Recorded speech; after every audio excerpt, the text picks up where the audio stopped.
Of the voices of the sports world in Tampa Bay, Jess Duemig on the program. What's going on? How are you? What is up, Jay? How have we only now gotten on this I know. podcast? I know. This has been Takes me far too leaving long. Tampa almost. I'm sorry that I'm sorry that it took me that. You were just so busy. Maybe that's the thing. Yeah, let's go with that. Announcing announcing your life away. I'm doing such a fantastic job. Thank you. Let's give to anybody that doesn't know who you are. First off, you're not related to the big dog Steve Duemig. I know I a am lot of not. my former DAE listeners that follow me here to the podcast. That's the first question that they're going to have. No relation to Steve Duemig. Did you ever meet him? I did. Okay. So when I first came to USF for college, everyone was like, "Oh, you must be related to the big dog," and I'm like, "Who the hell is the big dog?" Like I had no clue. I'm from South Florida. Like I had no clue who this guy was, and didn't have an Uncle Steve. Like right, Right. so it's none of that. So I wrote him an email as one does in 2000 before Facebook and everything else, and I was like, "Dude, who? Hi, I'm Jess Duemig. Who are you?" And he's like, "Oh my god!" Because also his daughter is Jill, so Yes. we had like the No J vowel two Double. letter, yeah. So everyone's like, "No, you're related." I'm like, I don't know what you're talking about. And I worked at a sports store, so it was like I worked at Sports Fanatic back in the Oh day. So wow. it was just like so many ties. And finally, he's like, "You got to come on my show." So I was on his show. Whoa, I I didn't went know in that. studio. I met him. I met Whitney Whitney. Johnson, yeah. Whitney, yep. And I was on for like 5 minutes, but it was the coolest thing. I'd never been in a radio studio, anything before. Yes, radio, folks. But yeah, it was super cool to meet him. And weird how many ties there are. But to this day, I mean, I'm sure somewhere down whatever German line we're related, but I don't have an Uncle Steve. So, rest in peace, obviously. But Right. it was very cool to get to meet him and then be in the same market. Just a super weird Yeah, coincidence, but so cool random. nonetheless. Yeah. So All right, yeah, so no relation. no relation whatsoever. So we got that out of the way, and I'm sure Yep. somebody that just You joined. guys can all sleep easy tonight knowing that fact. It's so funny because somebody's gonna like not watch a podcast and they're gonna join us in 5 minutes and they're gonna be like, "Whoa, she related to Big Dog Watch." It's gonna Whoa. happen.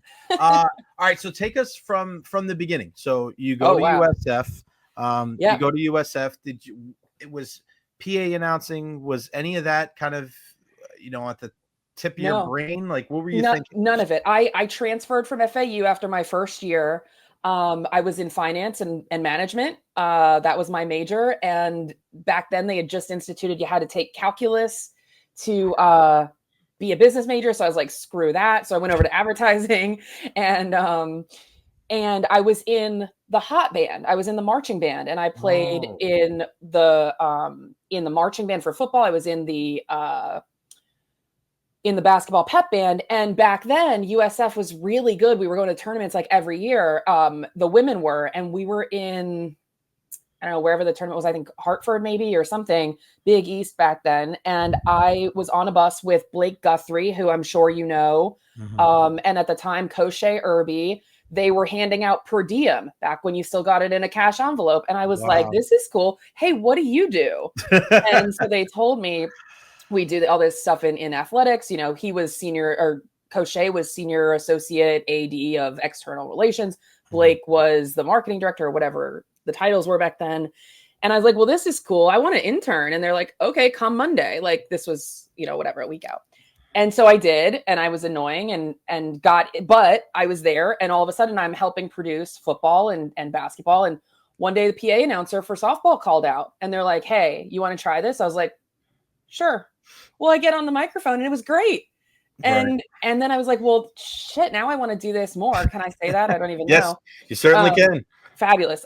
So yeah, that was the launching pad. And then I've now announced every sport in college athletics that has an announcer. I've been doing it for over 20 years, which is just insanity.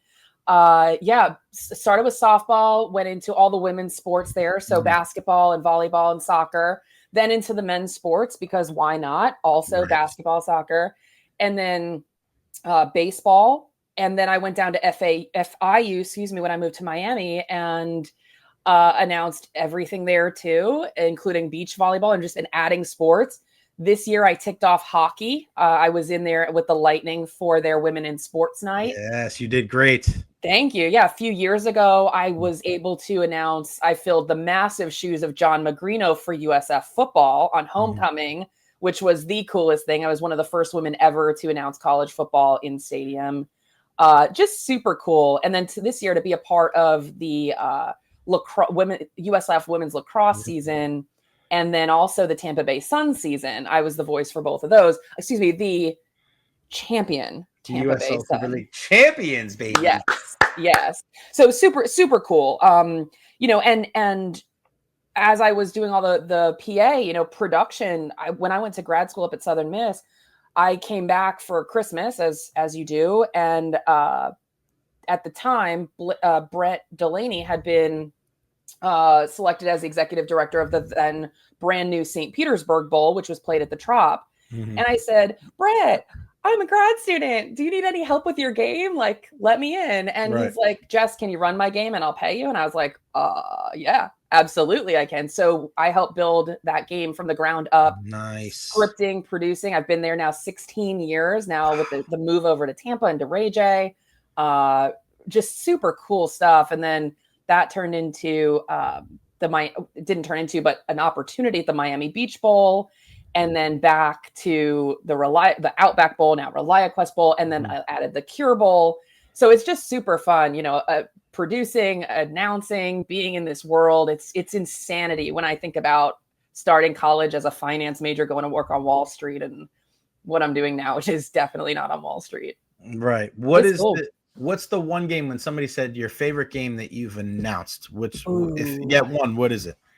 Ooh, that's tough. Up until this year, I would have said it was homecoming, hands down, because announcing football is such a different animal. It is 4.5 hours of highest level of adrenaline, stress, anxiety, and exhilaration that there is. There is no stop.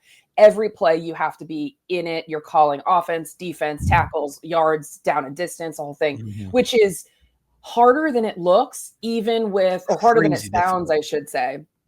Yeah. And I got to tell you, I shadowed John one game and I announced the next game. It's a little bit of osmosis. I've been around it for so long. Like, you just know, but also then you're like, oh wait, I'm supposed to say all this. Oh yeah. And I've been writing these scripts for 100 years, it feels like, but to be on the other end of it. And I got to tell you, it made me a better producer because I'm like, oh my God, this is what he has to listen to all the time. No doubt. So it used to be that, but I got to tell you, the Lightning game this year, was so cool. Like, it was the Lightning just do such a, being in an arena, it's a whole different world. Again, it's such a boom. The Lightning are so good. They were on the playoff run. The game I did, they scored 8 goals. And I was like, and it's funny because when I did the USF game, I don't know if you remember this, and everyone's like, well, did you get your touchdown call ready to go? And I'm like, no, I'll figure it out. Sure as shit, the first opening kickoff is run back for a touchdown. I'm like, oh, here we go. Baptism by fire, babe. Boom. And it was so uncomfortable. I'm not an over-the-top announcer. That's why I really enjoy baseball, softball. I'm not like, and now, I'm not big like that. And it's so awkward, but it was so much fun. Such a rush. But the Lightning, that crew there is phenomenal. John Franzone and his team are just insane. Stephen Fry produces, one of the best producers I've ever worked with. Just on it, tells you what you need to know, nothing more, nothing less. It's great. And so it was just this culmination. Full transparency, I'm not a big hockey fan just because I'm not. But it was super cool. Yeah, Lightning. You don't have to be a hockey fan to be a Lightning fan. I think we've learned that in the Bay Area. You don't have to be a hockey fan to enjoy a hockey game. That's right. True. The environment there is so fun. No matter what, whether you like it, love it, hate it, you could still go and have a good time. And it was just really, really neat to be a part of that. Look at David Terry. Jess is a great voice for sports, easy on the air. The one thing that, so what's the focus then? Because you're not an over the top, because I've done a lot of different things. I don't know. I've done PA, I think, a couple times for the women had like a Four Nations tournament up in Wesley Chapel. But a lot of my stuff is radio, podcasts, broadcasting, TV, radio. What is the main focus before you crack the mic for that day? Because before I ever did any kind of broadcasting for USF, and the first sport I did was baseball. I went around and I asked the Rays guys and the Bucks guys and the Lightning guys, like, what can you do? And some of the best advice I got was from Dave Mishkin. And he said, pronunciation and preparation. He's like, pronounce everybody's names correctly and be prepared. And after my first game with the great Jim Lauk, he goes, you were very prepared for the game. And I go, wow, that's exactly what I wanted to hear. Because, you're going to make mistakes. The timing might be a little bit off, but you don't want to be underprepared and you want to make sure you get everybody's names right. What's kind of your focus when you try to keep it simple? Like, what are the bullet points for you to make sure that you have a successful night doing whatever you do? I got to tell you, I shouldn't admit this. I don't prepare. I really don't. And I'll tell you but I will say this, PA is very different than play-by-play or color. I don't need to know if he pitched a no-hitter that one Tuesday when he had half a mustache and a little bit of a 5 o'clock shadow. I don't need to know that. So for me, the best advice I ever got when getting ready for football, because again, baseball, softball, very basic. You are now batting, so-and-so. Again, pronunciations 100%. But over the years, like you learn the linguistics, what I went up to someone, I'm like, oh, they're Brazilian, right? So it's like this. And they're like, yeah, how'd you know that? But so you get a hang of it. The part that I focus on. So John Magrino, who is the voice of the Bucks, voice of the Bulls, voice of college football playoff, all that, was in China for the Olympics, which is why I got to do homecoming as a fill-in. He told me, Jess, no matter what you do, less is more. If you're unsure, don't say a word. No one's going to miss it. But if you bungle it, you're done. Right. And I was like, okay. He's like, you'll be in your head. Just stay out of your own head. So that's the main one on some of the more involved sports. But for me, mine is get there early. Make sure you have water, warm water or room temperature, and then make sure you have a Coke. Because at some point you need something other than water. Because depending what brand of water the school uses, it can get you. So for me, I need to get there. I'm one of the few PA announcers. I keep a scorebook, especially on baseball and softball, because it keeps me in the game. So I'm always prepared with that. I have it with me. Plenty of time to fill in lineups, plenty of time to get the pronunciations that I need. I write out my own phonetics. I wish I could tell you I can read dictionary phonetics, and I can, but I don't like to. No, you don't. Because people don't know how to write dictionary phonetics. Right. It's like a court stenographer. Like you just need to know what it sounds like for you. You're not writing it to show it to somebody else. Right. Exactly. And that's it. And then I check anything that's weird in the script with the marketing person or the producer, and off we go. I mean, if you start overthinking in PA, if you try to do too much, you're going to there's no need for it. It sounds like you're doing too much, right? I mean, that's the thing is, and you hear it. It's so funny. And I knew I was having you on this show all week, but I was just literally having this conversation with somebody yesterday about an announcer, and just knowing when to shut the up and just let it breathe, just relax. Man, I'm so glad that we're talking about this. What was it like to be part of the Tampa Bay Sun inaugural season? I interviewed Coach Denise Schulte Brown and Christina Uncle before they even picked the team's name. Oh wow, a year and a half ago, and interviewed Jordan Listro and Erica Timrack, and of course Greg Wolf is a dear friend, and how important he is to Tampa Bay sports. But just to be able to be a part of something like that from the ground up, and to be able to know that you're making history. This is the first women's professional sports team in the history of Tampa sports, and then they win the freaking championship. Just like, can you really put into words, like, do you realize how important and how monumental and how historic something like that is, or is it going to take some time? It's really weird because it's so hard sometimes to not be jaded, because I've been in sports for so long, right? And I don't want to get overly political at all, but when you're a woman coming up in sports, there's some warnings that you get, like, don't date the players. This isn't what this is for. Make sure you're always professional. Don't be a fan. Pretend like you've been here before. And that's all well and good. And definitely, good advice. But it gets really hard to get excited. Right. And it's pretend like you've been here before is a big one. Right. Like, you can't always be surprised and always be so, oh my God, this is like the first time I'm doing anything. And it's like that compared to like making history is really tough. Yeah. Because I feel like when you say, no cheering in the press box and whatever, like, it's very different when you're in your home stadium and there is no press. Like, we weren't in with the press the way you are maybe at the Bucks games, right, or at the Lightning or even the Rays.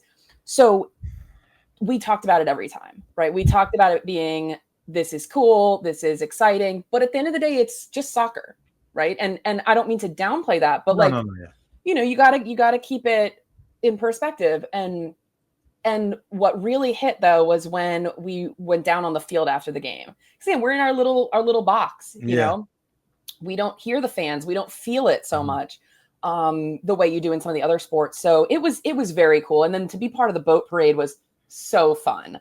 And it was very cool doing helping advise on the entire production, right? Because my voice is one very small part of that. Obviously, with the video production and the music and the everything else. And Greg, like you said, does a fantastic job in hosting. And then they add a mascot. Like, it's super cool. Every one of those is a first, and so it's like, I mean, yeah, it's super cool, but it doesn't hit you until the very end. And we're like, wait a minute. We just made history like 100 times this season. Everything we did was historic. The first goal, the first other goal. Like, it was just really, really neat. The first penalty kick. I remember we were so ready for the one game that was going to go for the first time, or the friendly that was going to go into extra time and then PKs. And we were like writing the script on the fly because whoever expected that game to be going into PKs. And it was great. It was super fun. I love it. And I love that for you. And I'm with you. I mean, covering sports for as long as I have, like, I tried, I at the end of the day, I think in the last couple of years, I've kind of let myself enjoy the moment a little bit more, because you're right. You do get jaded. And I remember one of my first things I went to go cover, and one of the first playoff games, and watching the Lightning and the Rangers. And I'm a kid that grew up a Ranger fan, and I'm there and I'm watching my favorite team growing up played against the Lightning. And I'm just like, I don't know what the hell I'm doing. Like, it was so crazy. And then years go by and you get jaded and you're like, it's not about me, it's about them. But just in the last year or two, I've just been like, I think it's okay to enjoy the moment, right? I understand you're not a fan. We're not a fan. We're not there to cheer. It's not about us. But I also, I every once in a while, especially, and I know, Miss Sonia Bryson, who does such a phenomenal job with the national anthem. Sometimes when she's singing the national anthem and I'm in the press box, I allow myself to kind of close my eyes and take a deep breath and realize, like, shit, man, like, we are very fortunate. We have one life, and think about it. We're just so fortunate to be able to listen to Miss Sonia Bryson Kirksey sing the national anthem probably 250 times in my entire life. Like, it's crazy to be able to be that fortunate. So what's the next step now? You're scaring me. What's the deal? Tell everybody. Yeah. So I am, I'm figuring it out. I'm still announcing. I'm still producing. I still produce the few bowl games, and a little up in the air with what's going on at USF right now. That's fine. I'm figuring it out. I'm putting my name in the hat for the Olympics in LA. Yes. Hopefully the World Cup. My voice is one of the few female PA announcer voices in the country. I came to find out. Certainly in the area, but I'm hoping to do more like panel moderation, voiceover work, all that sort of stuff. I think it's funny. And I don't know if you remember this, but I don't think it was you, but somebody else told me after I did that football game that I had a very soothing voice. And I was like, I don't think that's a compliment. Like, this is football. This is gridiron. Like, and they're like, when you would say third down, it's like third down. I'm like, I do not sound like that. And they're like, no, you kind of do. I was like, I absolutely do not sound like that. You bite your tongue. Right. But so who knows? I mean, I think, what people don't know is I have a whole corporate life.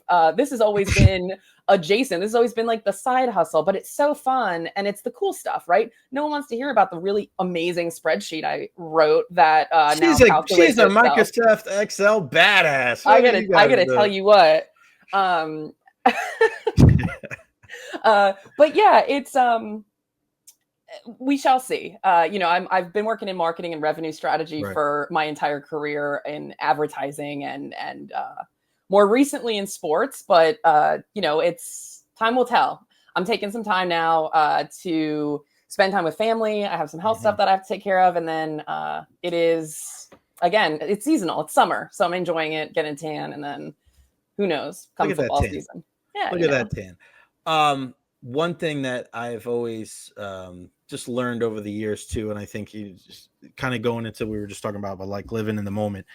Sometimes when you get into a position and you don't realize the impact that you make, you downplay it. You're a very humble person and you're so uber talented, but don't forget the doors that you are opening by doing what you're doing and what you have done, because there are women out there, there are girls out there that aren't going to be able to play ball at the next level. And, maybe their career stops for certain, and they love the game and they never thought about being able to be a PA announcer. And they're going to be, there's some girl that maybe is at USF right now, or maybe going to USF right now, and she heard you at the game this year for Mitch Hannes and the guys. Like, you just never know. It's funny that you say that, and I'm not usually one to toot my own horn. You can toot that shit all day here, sister. There we go. So, okay, one of the coolest experiences I've ever had, well, two. One was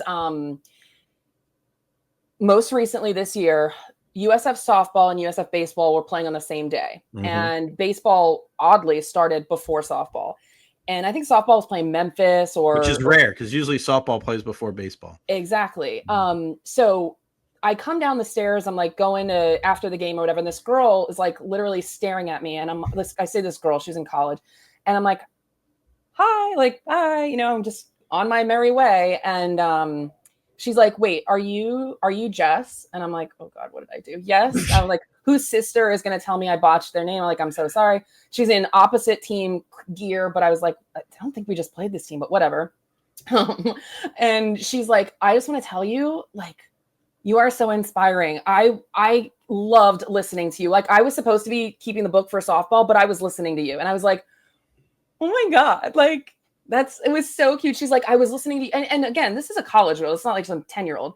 And she's like, I already friend requested you on LinkedIn and I want to follow, blah, blah, blah.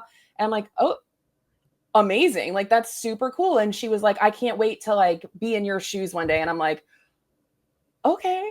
And then I had one other experience like that in the press box at football, because when I announced football, I was literally the second female to ever announce college football. The first, though, to do it in regular season. It wasn't a bowl game. And these two, again, intern college girls come up to me, and they're I was like midway through a turkey sandwich or something, and they're like, are you Jess? And I was like, yeah, like the announcer for today. And I was like, yeah.